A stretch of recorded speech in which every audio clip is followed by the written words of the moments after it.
So the chords for Somebody Told Me, we have the verse to start off with, and we're starting with a B flat minor chord, which looks like this. We start with our thumb on the B flat, this finger here, or your third if that's more comfortable, on the C sharp. So that's, think of the two black keys, it's the first one. And then our little finger, or third if it's more comfortable, goes onto the F there. So we've got, so this is for the bit that goes breaking my back. So we start with that chord, and we hold it down for quite a long time.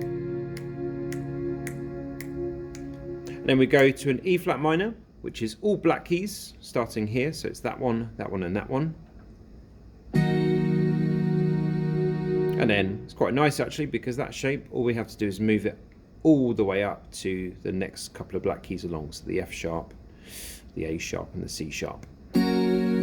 So the first bit goes, breaking my back just to know your name. 17 tracks and I've had it with this game. Okay, so that is the first part of the verse for Somebody Told Me.